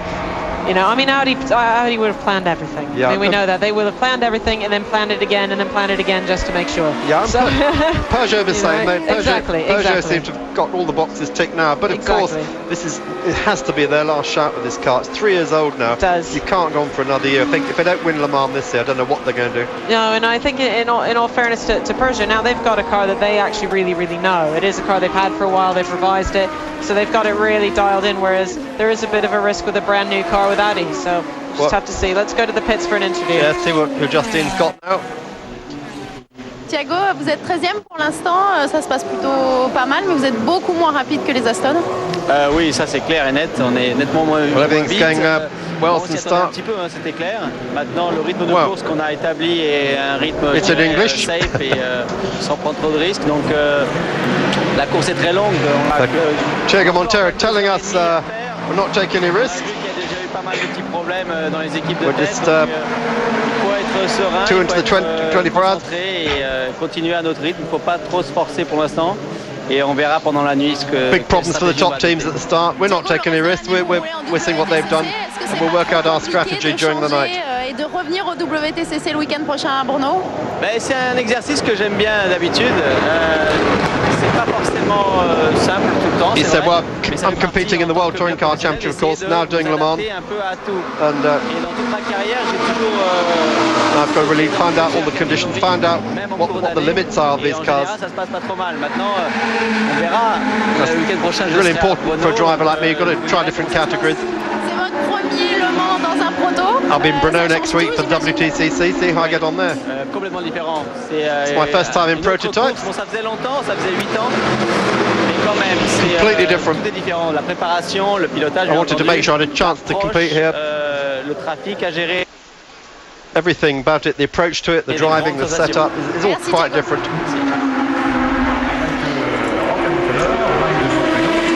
Yeah, I'd love this, and I just love being here, and I'd like to continue to be involved in this type of racing. So, out goes that number 9 Peugeot. That's Marc Genet, currently in second place because the Audis have both made their pit stops, but Marc, of course, will be rejoining after. He was our race leader, Liz, just for that brief window during the pit stop changes. Yeah, I think that, that's what we see a lot here at this race is the constant changeover just during the pit stops. But I think you have to wait till all the teams have done their pit stops again, it settles in again, then we have the race back on our hands. But the swapping round will happen forever, but it's who can keep it most consistent. So there we are, that's the Pescarolo Peugeot. Sorry to interrupt. What I was going to say was that the number 9 there coming onto pit lane, he made a pit stop right before we went back to green. So he was at that on this stint. He was able to do 12 laps, and that's a full tank of fuel to get in 12 laps. Ah, well done. You're on top of the game there. This is our own famed Paul Trustwell, isn't it? Jerome is doing the maths, as it were, this time. So it'll settle back into the order of Montagny. Rockenfeller's got ahead of McNish, by the way. He's 11 seconds ahead. Now, I didn't know what happened there in the pit lane. They changed the nose. Changed the nose, that's car, right. So that's cost McNish second place for the moment, because Genet will slot in behind McNish in 4th place ahead of Stefan Mucker and Darren Turner. That's the first round of stop.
so before the start. He was looking oh so confident and really feeling good about things. So to have that incident in that first part of the race, just crushing for him, I'm sure. Yeah, but not only for Peugeot, for Pescarolo as well, because whoever fault it was, he will feel surely that he was caught up in that. He was partly to blame. I was talking to Henri down on the grid, and I said, went up and said, "And Henri, bon courage." He said, "No, it's bon Pescarolo." Then I said, "You want to beat Peugeot?" He said, "I am Peugeot." Yes. So they are company man already. And remember, he was the man who was involved in the Peugeot program right from the start, running Peugeot engines in his own prototypes, and then he was fairly confident he was going to be given the Peugeot program to run, but it wasn't to be, and this is his chance this year anyway. Yeah, well, I think it was, I mean, I don't believe Nick Manassian's actually been in the car yet, has he? I think he's in it now. No, he's in, it's still marked in. Yeah, still marked in. I just saw his helmet. No, they're triple stage. Number 7 car. Number 9 is yeah, with 7 cars so far back, we can't. No, I was telling you. I was number 7 car. I was talking about Nick Manassian. Sorry, yes. Is that they have put him back in there. Yeah, they have put him in. For what I was saying, we couldn't check because that's right. The number 17 car, the Pescarolo Peugeot, it's only 1 lap down to the race leader. Now, even after that pit stop that he just made. Yeah, that's Boulon's doing a good job there, isn't he? He's really hauled that car back up. He has run 28, so that is certainly in the top 5 times of this race so far. 25.106, still the fastest lap. That was Montagny on lap 2, and we've got some 26s behind him for Genet and indeed for Bouillon. So shows Peugeot showing their handlers perhaps a little bit at the beginning of the race, but then immediately back off, hoping no one's noticed. Hoping no one noticed. Yeah, hopefully they were so fast that everybody missed it. But certainly they're going to have to push a lot harder now, though. Certainly that's not what they would have wanted this early in the race. I think they would have wanted to hold back a bit and sort of keep it quiet without having to go as fast as they had to. Well, we talked earlier about Paul Drayson, Lord Drayson, being popular with the crowds here, and Chastain, I think, has managed to buttonhole him down in the pits. We're going to be hearing from him in a minute, and that car of theirs, which is the Drayson Racing Aston Martin, not figuring at the moment in the top 8 in GT2. That's all Porsche against Ferrari. In fact, Pat Long still holding off a phalanx of Ferraris. It's Jaime Mello, Dominic Farnbacher and Christophe Boucher, and then Darren Law down in 5th place in the next Porsche. So Ferrari starting to put their stamp on here. Hardly surprising. They've got 9 Porsches against 9 Ferraris against 4 Porsches. It's going to be hard work this afternoon. Yeah, but it's still pretty close, isn't it? We've only got some 20 seconds covering those 1, 2, 3, 4, 5, 6, 7, 8, 7 cars. So it's a good old battle going on in there, and we expect that, don't we, to continue pretty much throughout this race. That's going to be a really fun thing to watch, I think, as this whole race unfolds. But look at the calibre of the drivers they got. All those we've just mentioned. Darren Law in 5th. He's just comes here from winning the Rolex 24 outright this year at Daytona. Jimmy Bruni and Andrew Cicaldi. These are all top GT2 drivers. And all at the top end of this class at the moment. I mean, like I've been saying, throughout, I think it's going to be a seriously difficult race to the end for all these guys. They're all going to be pushing as if it was qualifying, I think, for the entire race. Yeah, Rob Bell, of course, will be delighted that their car's still well in the running now. That's in 7th place. Andrew Cicaldi at the wheel of the JMW car. And Tim Sugden, of course, another stalwart British GT driver. Tim's in there. Tim Sugden with a huge amount of FIA GT experience. Yeah. British GT for basically anything GT, I think, involving Porsche especially. So yeah, he'll be very pleased to be in there again and involved for the race. And remember, in 2007 went out to Asia and won the Carrera Cup out there. So he's another man still on top of his game. Yeah. Well, we're still waiting to hear from Lord Drayson. Don't know where he is at the moment, but when we get news from the pits, we'll come back to you. Let's just have a quick update on what's happening in GT1. Hardly seen the Corvettes. Johnny O'Connell still leading Ollie Beretta and Patrick Gerselaar in the Luc Van car third. And those 2 GM Corvettes were both again split by that safety car, so there's a big margin between them, having been nose to tail beforehand. They just made their pit stops at slightly different times, and that is what got them separated. Otherwise, they've been running nose to tail as per usual through that opening slip. That's a shame. They've lost photo opportunity for the moment then. Yeah, so, through no fault of their own. A lot of American photographers here this year. Also, incidentally, a lot of Formula One journalists, because there's no Canadian Grand Prix this year. It's a gap between. It's amazing how the Formula One guys all come here. You see all the FI Formula One pit lane tabards going up and down here, and we're very pleased to see them. They can come see some real racing. Absolutely, yeah. We hope they'll finally realise, you know, what they're missing. Yeah, no kidding. I tell you, I know we talked about this last year, this two twin pace car scenario, and it really bugs me because we've seen the battle for the lead and the battle for GT1 separated by those two pace cars, and yes, it's luck of the draw and things can equalise as the race unfolds, but still here is Lord Drace's car on pit lane, mate, meanwhile. Yeah. Let's have a look what's going on there. Talking of Aston Martins, the number 60, routine, yeah. The number 66 car, the Jet Alliance Aston Martin, is not out of the race like we told you on. It is back, it's many laps down, but it is back and running. Well, we can tell you now why Justine couldn't find Paul Drayson. He was actually in the car at the time. Yeah, as soon as he gets out, he's going to get hold of him. Details. So here is the Go car. Now Go, of course, winners here outright in the Go Audi at Le Mans, and Segiara, the man who took that team to victory, he's staying on board the LMP2 second place car. Here's the 009 car. Yeah, 009 car here of this is the one that's had the problems, hasn't it? Yes, with the alternator problem earlier, yeah. I'm afraid we can't at this moment tell you exactly where it's placed, but it is not in the top 36. Which car? The 009 car. It's running in 43rd place, there we are. 5 laps down to the overall leader. And what were the problems that had? Can someone it was an alternator problem, yes. The alternator, that was it, yep. Good. And that's currently Peter Cox in the car, who I believe didn't start. Any notified retirements yet? I think there was, because Martin Haven leapt in, grabbed the marker of doom and leapt over to the wall. Is it the Lamborghini, Martin? Yeah. It's the J-Lock Lamborghini. What a shame. And we don't know what's happened with the Aston Martin that had stopped out on circuit earlier. The Jet Alliance car. Made it back in? Yeah, it is back in. It is? Okay, good. And it showed us only 14 laps down on the race leader, so it's a fairly lengthy opening pit stop they had to make, but it is back in the fray and apparently running reasonably well. Right, we have the fight for second place here now. This is Rocky being chased by Genet, so this is some track action here up front. Look at the pace Genet's got at the moment. His last lap 3 was 2 seconds slow, but he's suddenly woken up, hasn't he? Yeah, I think certainly now he's on the tail of Rockefeller, and he's going to be pushing as hard as he can. Hey, we're going down to talk to Lord Drayson. He's in the pits with Justine. Paul, incredible start. How was it? Fantastic. It was absolutely immense. I had a big grin all the way round. The car's perfect. We're in good position. The weather's nice. Everything feels great. I really enjoyed it. I'm on sort of target pace and just got to do this for 24 hours. Which is long. It is long, but we can do it. We can do it. How do you feel? I just saw that they took your heart. So how do you feel? Quite tired already? No, they're not. This is a scientific experiment. They're measuring the carbon monoxide in my bloodstream to see whether or not Le Mans drivers have a higher concentration of carbon monoxide as they go through the 24 hours. So, we're doing a scientific experiment. I'm a science minister. And that's what he's measuring. It's an amazing thing. It's a laser which can tell from the wavelength of the blood what's the level of carbon monoxide compared to oxygen that's binding to the hemoglobin. Cool, huh? Yeah, very cool. So you are a big athlete. Yeah, right. Thank you, Paul. Good job. Thank you. Thanks a lot.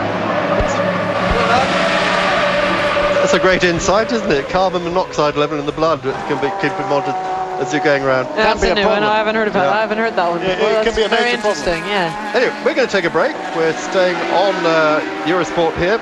Unbroken coverage throughout the 24 hours if you're in Britain. So, quick commercial. Look forward to seeing you all again after these messages.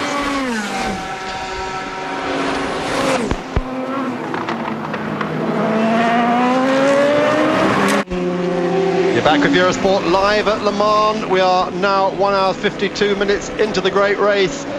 Peugeot's Frank Montagny is leading from Audi's Mike Rockenfeller and Peugeot's Marc Genet. Alan McNish held slightly in the pits to have a nose change. He got out ahead of Genet, but Genet on his pit stop managed to jump Alan into third place. So Peugeot splitting the Audis. We've got a problem down there for one of the Felbermeyer Porsches. We've also got reports the Racing Box LMP2 car is limping around with a puncture. That's Richard Leeds. Wow, and he was well up in that class. He was in the top 3 or 4 at least for a while, and that is a major problem for those guys. That's a very fast car and was expected to be very much a contender for victory in GT2. Mark Lee, Richard Leitz and Wolf Hensler, that's a very, very fast combination of drivers, but it looks like they've got a fairly major problem. It looks like they're struggling to start the car again. Yeah, it looks like he was on his way into the pit, somehow it stopped, and now he's struggling to restart the car, because you can see the lights coming on, which will come on automatically when you fire up the engine, but then they keep cutting off. That car down in 43rd position, you just saw there, so if you're going to have bad luck, have it all in one car, try not to spread it amongst the rest of the field. So, the story of the race so far: Audi, one car, big problems. Peugeot, one car, even bigger problems. Aston Peugeot, Martin, another car with problems, really. And Aston Martin, problem. And talking about Aston Martin, a good opportunity here to bring up a message, an email sent to us by Rob Chalmers of Warrington. And he said that he points out, of course, that Aston Martin is represented in 3 classes. And he asks us, when was the last time a manufacturer had a car in all classes, if at all? 1999 Porsche. 1999 Porsche. There you go, Mark Cole. Thank you very much indeed. And Rob, thank you so much for that email. Anorak of knowledge over here. And Rob tells us that he'd give certain parts of his anatomy to be joining us here this weekend. Oh, we've already given some of us. We don't need to go into more details, Rob, but thank you so much for the email. And anybody else who wants to email us here, please do so. You can reach us at lemans.eurosport@yahoo.com. lemans.eurosport@yahoo.com. So please keep your messages flowing, and we will try to get to some as this race unfolds. Yeah, anyone wanting to know about Nick Manassi, we were talking about earlier, we can now confirm he is way down in 51st place. 009, he's just got stop and go penalty, presumably because it got assistance to get started. It's rejoined. Yes, yeah. And here comes car number 7. Whoa, yeah. he flattened almost the pit ran over his engineer there. That would be bad. Mental note, make next year's out of rubber. Yeah, so Manassi, is he staying in the car? Yeah, but I mean, this has been an awful run for them, hasn't it? He's done 3:25 though. I mean, the guy is so quick when he's managed to get out there. You know, he's going to have it turned on. He's done the second fastest lap of the race. Yeah, and he's been turning a string of quick laps. He's been the fastest car on the track on a regular basis over the last half an hour or 45 minutes since he took over at that repaired car number 7. But the bad news is, of course, a long way down and made up really no ground at all on the overall race leader. His teammate, Frank Montagny, who was really doing a super job. And Frank's turned another couple of quick laps as well. Last time around, a 3 minutes 26.2, and 2 or 3 laps ago, he did a 3 minutes 25.6, so within a half a second of his fastest lap of the race. But apart from just getting that just overshooting his pit slightly, the pit stops are so much slicker this year from Peugeot. Okay, it's going to take 3 seconds extra because of the reduced diameter on the fuel refilling nozzles, but Peugeot really do seem to have learned a lot from watching Ashley last year. Well, they put the time in, I think, over the winter and through the earlier parts of this year. They've really pushed hard to make their pit stops absolutely well oiled and 100%, because they knew that that's partly where they lost it last year. The Velbemar car then being pushed in. Luckily, he stopped, didn't he? In pit lane, just on the entry. So Richard Leitz, one of the factory drivers, one of 9 Porsche factory drivers here this weekend. Oh, what a disaster for them. Oh, no, it does look like... he's got power, hasn't he? It's outside assistance, so... well, as long as they pushed Martins. him to a safe place, so if he can get it going now somehow and get it back, all he's got is a short distance, so if he can get it running, then... I mean, maybe this is a good point, just to ask you, Liz, why in Europe, if a car does that, do we exclude it? In America, the show must go on. It's a totally different culture. And I think it's better that way, to be honest, because so many times it's an incident where someone's just gone off ever so slightly and they just leave them there and that's it. And I think that's horrible. I think it's much better that if you have a chance, if the car's not ruined, give them a shot to get going again. Down to the pit lane. Olive, comment ça s'est passé? Ça se passait super bien. J'étais arrivé à faire 2 bons stints. J'étais arrivé à doubler Stéphane et j'ai fait un bon petit écart. Olivia Panis said it's okay.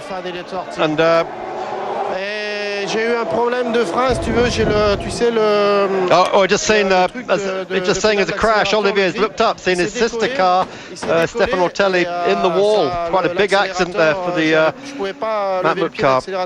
Oh dear, that's rather showing the interview, isn't it? But he's saying, well, apart from that, it's been going okay so far.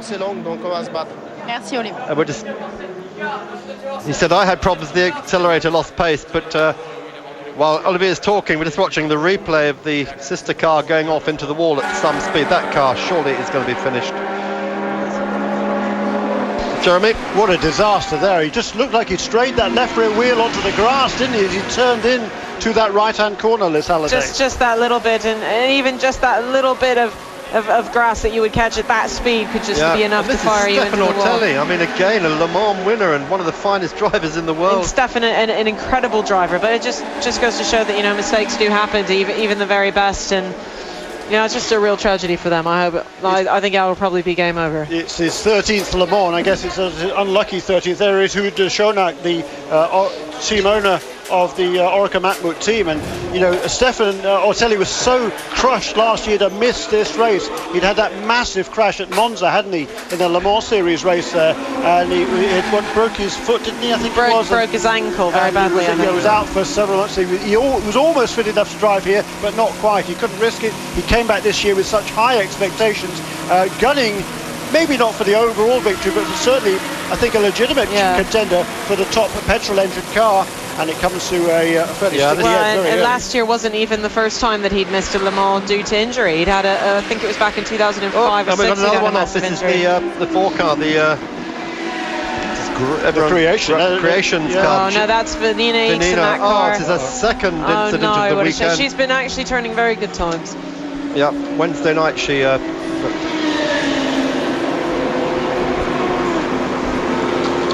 so they're going to the aid of Vanina.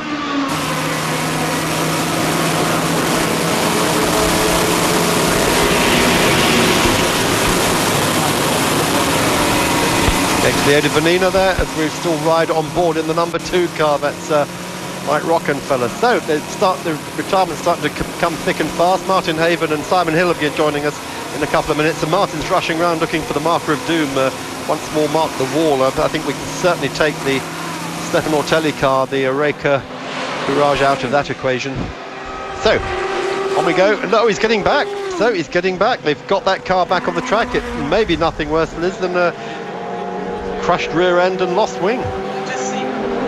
We've just seen a large piece of something come off the back of it as he's come back out as well, but yeah, that could potentially be really good news for them. Well, it looks like it's moving all right, and hopefully they've got that spare to put it back out on the circuit. I mean, it looked a lot worse, didn't it, than that when it was in the wall. You think, oh dear. But it just shows at Le Mans, you can never say never.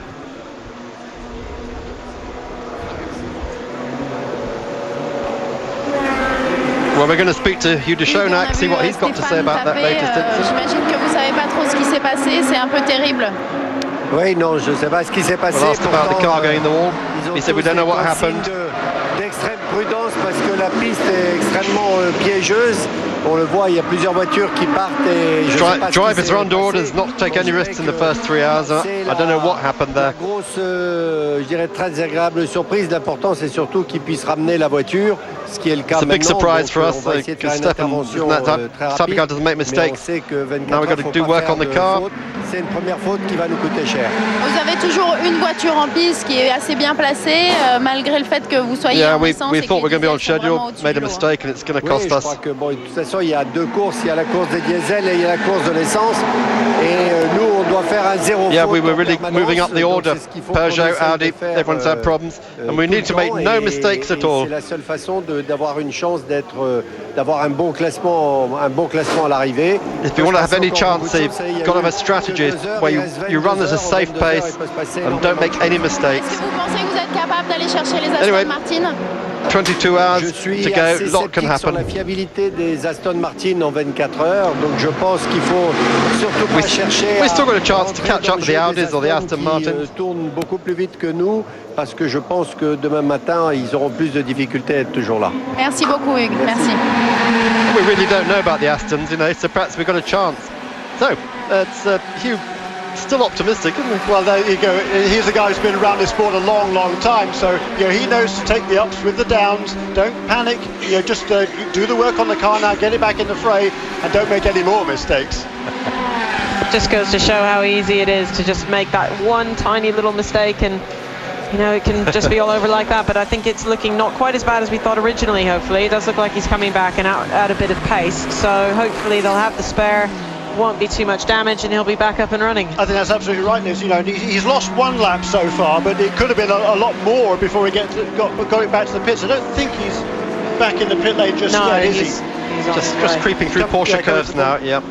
Anyway, so the other car we just saw a snatch of, the Pescarolo, the Pescarolo Peugeot right there on the pace at the moment. That's its main opposition, of course. It's the battle of the garagistes as it was, but things all moved up a bit since then. So just to confirm, Montani for Peugeot leading overall in LMP2. It's at the moment Caspar Elgaard on board the Essex Porsche that's leading that category. Johnny O'Connell in the Corvette, and it's Dominic Farnbacher in the Ferrari leading in LMGT2. Now we can just see Vanina Eakes coming into the pits now as well. We've just seen that snapshot of her coming in.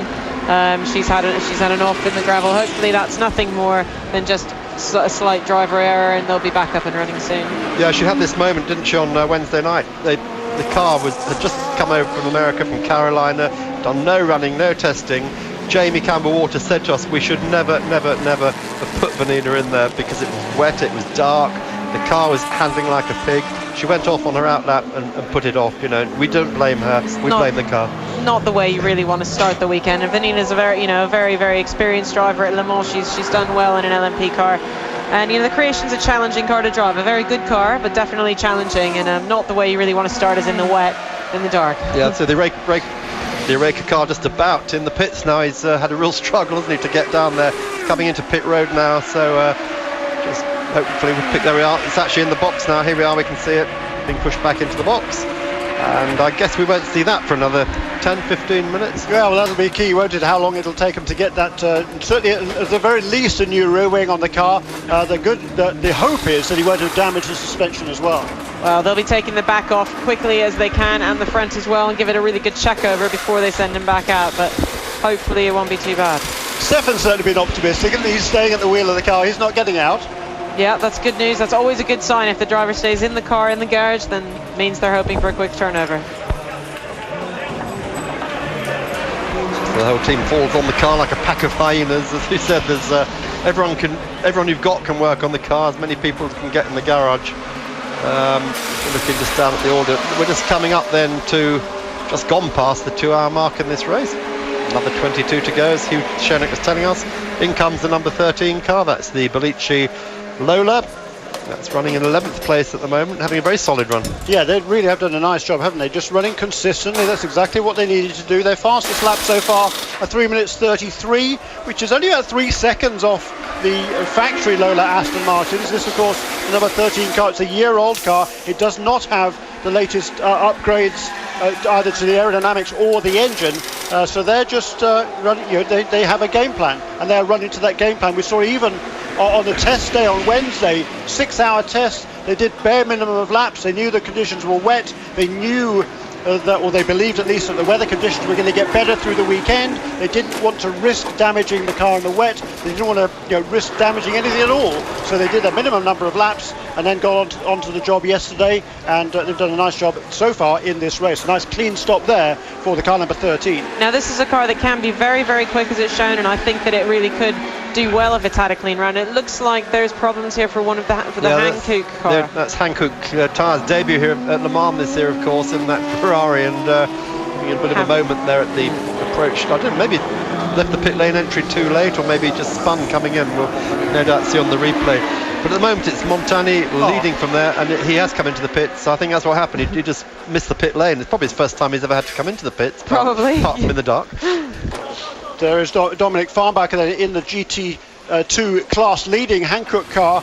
They've run a very nice pace so far. They are planning on a double stint in the tyre. You can see some damage to the left rear corner on that car. Away goes the car number 89. Not sure whether they changed the driver or not. It was Dominic Farnbacher had been at the wheel before, and I didn't see them change the driver. I must admit I wasn't looking.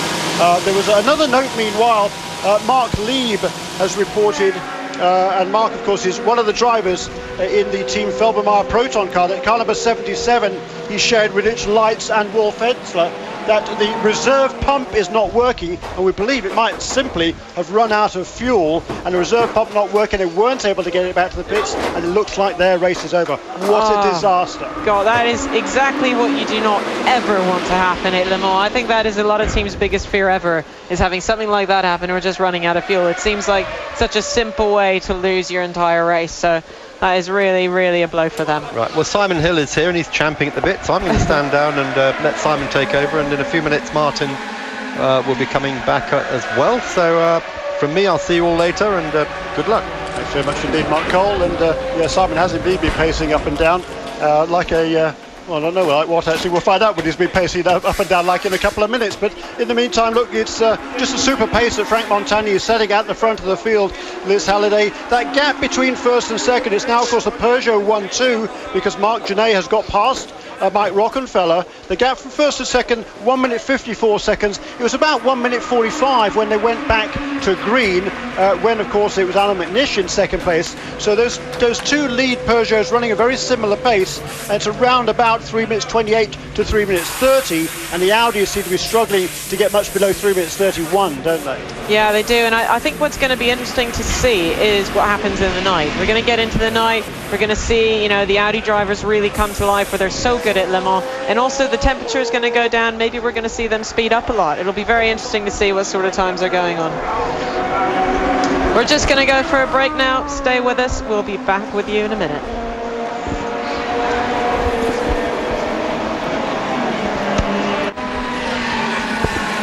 Welcome back live to Le Mans, where the number 16 Pescarolo is coming down pit lane. Christophe Tanso at the helm. We're going to see the first driver change. We are. Tanso bails out, and the car will take fuel at the same time, then tyres. We'll get down to the Orica team as well, catch up with them.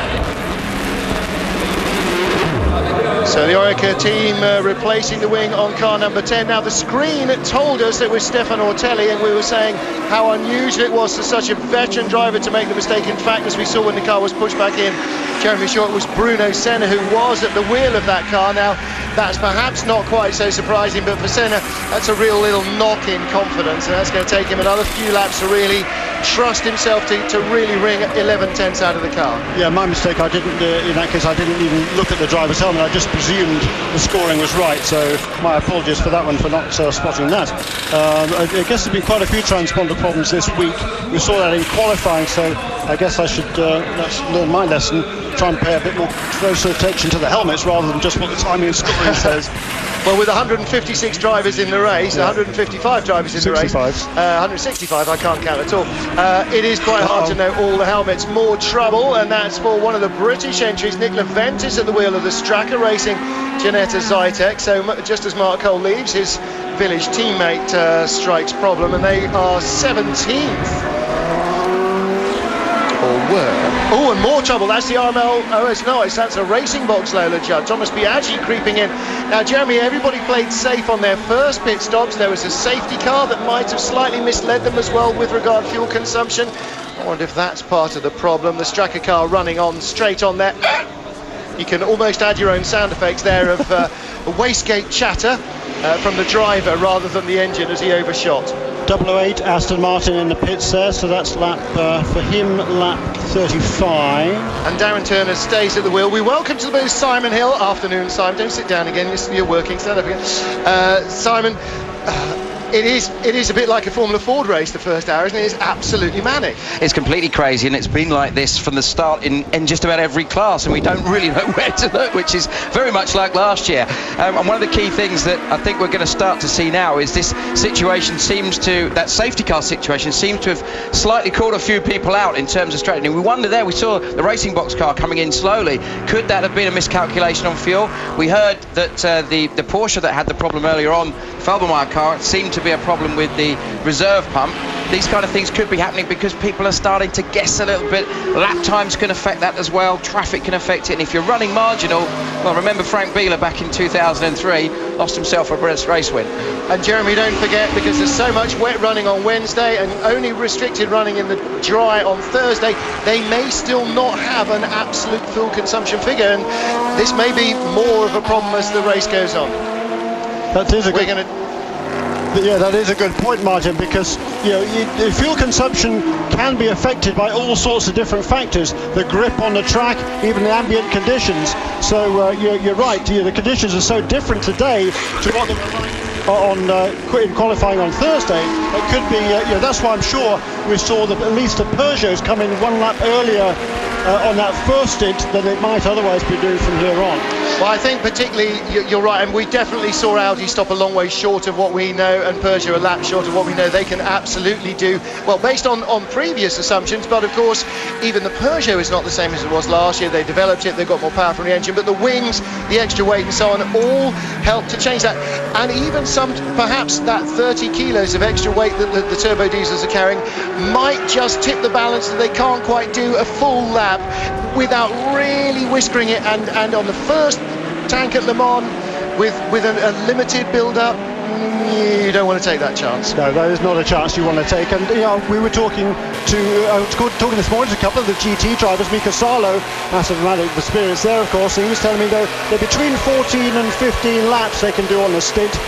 If they're going flat out with the fuel mixture turned up to full rich, which is basically more fuel, less air, more horsepower, less fuel consumption, they can do about 14 laps. If they tweak the engine, 14 laps. If you tweak the engine back a bit on the mixture, have a bit more air to fuel ratio, then they can stretch it out to 15 laps. So it's all one of the things that they can play with. They do have a fuel adjustment within the car that the drivers can play with. But I'm expecting the leaders to be on pit lane any time now. We saw the Racing Box Lola, incidentally, creeping into the pit lane relatively slowly. We did see a couple of cars running over a bit of debris. Apparently the Racing Box car was hit by Alan McNish, who's got a bit of damage to the front of the nose, as well as whatever that was that he picked up earlier on. So quick inspection, that the Lola is back out on track as we ride in second place with Marc Genet, and between the two Peugeots, well, there's about half a lap a minute or so, I suppose. So not quite a half a lap, that's about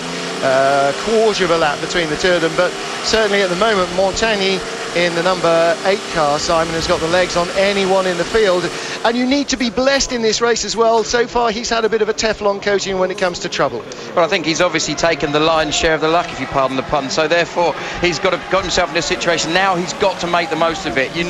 These guys are F1 drivers essentially. They are able to push that hard for that long, and that in itself can affect it. Last year I heard that Nick Manassian has a slightly different brake and throttle technique to the guys, and that can get him slightly more fuel consumption out of the car. A lot of the drivers left foot brake, as many racing drivers do now. Nick prefers to right foot brake, gave him a little bit of a better advantage in terms of fuel consumption. Right on board now with the 7 car, and you can see that the pace is clearly in all of the Peugeots still, even though the trouble's hit them. Yeah, he's having quite a battle there with that's Alexander Premat in car number 3 Audi, which is a couple of laps down from the race leader. They're having a good little battle or so here. Well, Manassian, of course, is even further back, so he's trying to unlap himself a little bit on Prema. But for the cars that are delayed, and we're looking here at the Peugeot and the Audi, both delayed, there is now absolutely nothing left to fear. The worst has happened. You just have to drill the car for every millimetre of the remaining race. Let's hear from the pits, Stefan Ortelli. Qu'est-ce qui s'est passé avec la voiture et toi? What happened with the car, Stefan? Je pense que j'ai touché la ligne blanche avant le braquage. I think I made a mistake. He was in the car. I touched a white line, says Stefan.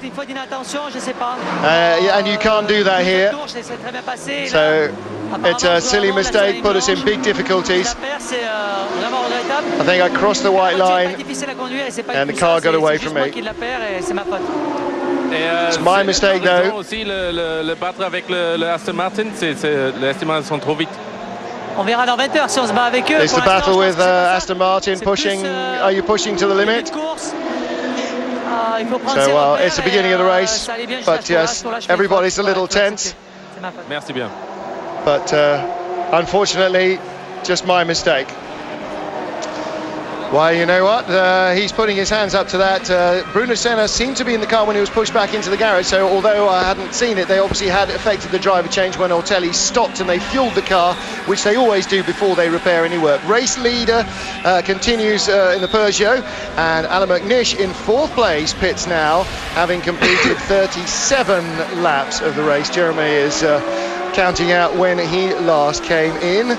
Car number 1 last came in on 25 laps, so he's done just 12 We know the Audi can do 13, and we suspect possibly might even squeeze to 14.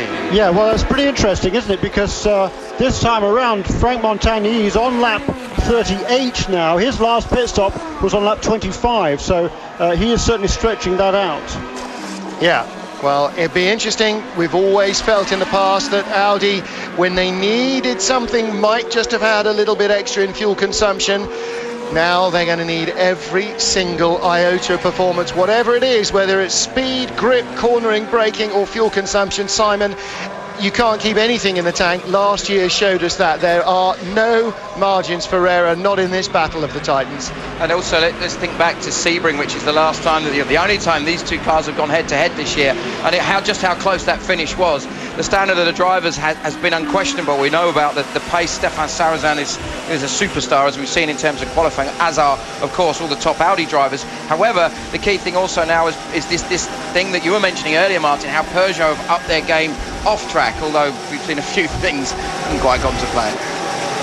Well, Jeremy, interesting here that the Peugeot has run longer. Yeah, there you go. I mean, that's got to be not a good sign for Dr. Wolfgang Ulrich and the Audi team, because up until now, we've generally seen the Audis go farther on the fuel stint than the Peugeots. This time around, though, not the case. One thing you mentioned earlier about when you were talking to the Ferrari drivers, the GT guys, about changing the fuel mix. Maybe that's what Audi have had to do. We're going to take a short break here on Eurosport. Join us for more action from Le Mans in a few moments.